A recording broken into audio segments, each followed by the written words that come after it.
Hi everybody, welcome to Afterburner. I'm Bill Whittle.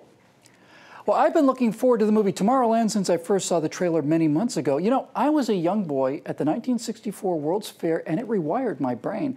I came out dreaming of monorails and jetpacks and frankly, I never got over it. So, imagine my delight when I discovered that the movie opens with a young boy and his jetpack at the 1964 World's Fair. I enjoyed the first 3 minutes of this movie immensely. The remaining 2 hours and 7 minutes were excruciating. It was oral surgery without anesthesia. Tomorrowland is a message movie, but before I talk about the message, let me briefly talk about the movie. This mess is simply one of the worst acted, worst written, worst directed, and worst designed debacles since Jupiter Ascending, another 9-digit leftist catastrophe from earlier this year. Tomorrowland is simply appallingly made. Now, I'd love to tell you about the plot, but there is no discernible plot. Apparently, robots from another dimension are trying to help and kill young Casey Newton because she was given a pin that allowed her to see the alternate dimension Tomorrowland, and she wants to ride on the interstellar band camp trip along with other genetic perfection teenagers. Basically, I think it comes down to this. We, stupid, greedy, ordinary people are bad because we don't have Tomorrowland pins, but especially because we didn't listen to the smart people who do have pins when they told us that the world was about to end through global nuclear war and also global warming, global flooding, global winding, and global fashion failure. Therefore, the smart people with the pins in Tomorrowland have been transmitting a fake signal, which is nevertheless true. Sound familiar? About the coming catastrophes in order to get us stupid people without pins to do the sensible thing, which is, of course, to submit to the instructions issued by the smart people with the pins dressed in future clothes, designed by Brazilian transvestites with unresolved Nazi fetishes. But look, there's a point to be made here, and it's the point that super liberals like writer-director Brad Bird and George Clooney are trying to make. It's the point about their point, really. First, they can read the future in this movie, how flattering for them. And there's apparently a countdown timer with a big number 55 or something like that. That's when the world is going to end, 100% certainty, in 55 days. Through a series of nuclear explosions that set off global flooding or something like that, 55 days from now. So I guess we'd better start listening to the people with the enamel pins right now. They're scientists, after all. And when scientists with enamel pins say something, you had better listen or else, you know, as the movie says, you kind of deserve to die. Now, for example, when they say that the Arctic will be ice-free in summer in 2009 or 2011 or 2014, only to discover that pack ice has not only not disappeared as predicted by the Tomorrowland computers, but it's actually rather increased, well, some of us without the pins think that there might be a problem with the theory. Turns out we're just greedy and we want to die, so there's that lesson.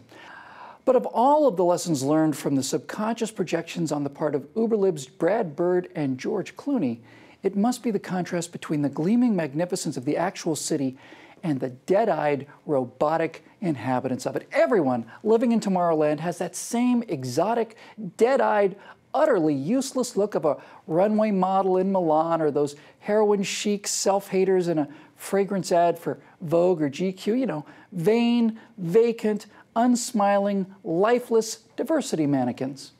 Now, the only real people that appear in this movie are right at the very first few minutes, the 1964 citizens of the America whose passing we conservatives lament. You know, friendly, happy, decent, confident people. None of them wearing badges, none of them robotic, none of them dressed like Venetian space palace guards, just normal, average Americans at the height of their powers.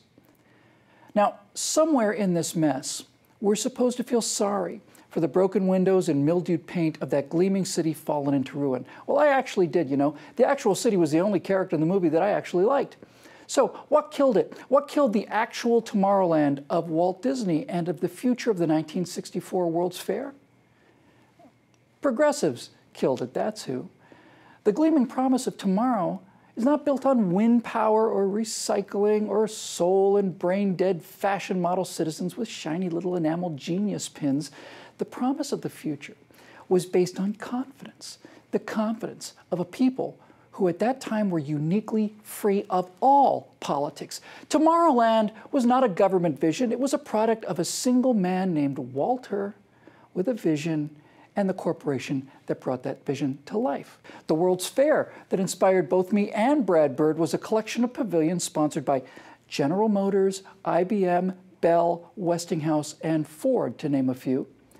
The NASA logo that features so prominently on our teen protagonist cap, well, that NASA didn't build a single rocket or a capsule. Those were done by greedy, dollar-loving corporations named North American Rockwell and Grumman and Teledyne and Hughes, Lockheed, and all the rest. Now you see, this is the inescapable irony of this artistic and financial disaster. Liberals like Brad Bird and George Clooney lament the loss of the optimistic future while demonizing the free market, non-coercive business dynamos that were going to, actually make it possible. Now, at the same time, they worship the big state, big brain elitist politicians who meet in places like Tomorrowland or the Harvard Law School and issue pins to those other big brains to enable them to tell the rest of us whatever lies are needed in order to get us to bend a knee.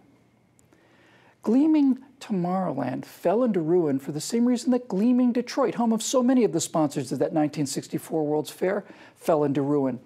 It's the progressive ideology of entitlement, division, and especially the self-hatred that destroys confidence, punishes the successful, and rewards the incompetent. And that's the final insult of Tomorrowland.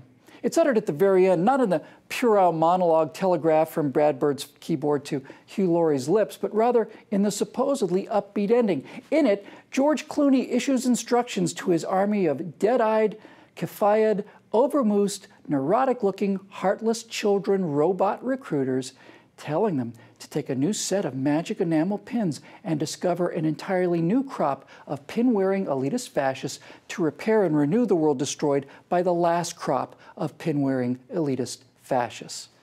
And as these robot children walk off into the rainforests and the windmill farms of the bright future, your chance of getting into the new Tomorrowland are apparently about zero if you're one of the white males that actually built the real thing, but it's approaching 100% if you're a street-style, mixed-raced artist of color or an aged female Thai rice farmer who also does pottery. If you're one of those, you're pretty much in automatically. Now, this is the real travesty of the message in Brad Bird and George Clooney's world, because in their world, you don't find Tomorrowland. Tomorrowland finds you. And if it does, if you're selected, you wake up in a field of presumably gluten-free, non-GMO wheat and stare at a beautiful, soulless prison with no suburbs and no slums, because the big brains with the enamel pins have determined, not you, not anybody else, and certainly not your merit, who gets to live there and who gets to die like a dog out in the world of greedy, great unwashed people who don't appreciate the sacrifices that the smart people have made on their behalf. You know, if Walt Disney had seen this film as a young man, he would have torn up his proposal for Disneyland and started drinking himself to death. And that's what Tomorrowland makes me want to do right now.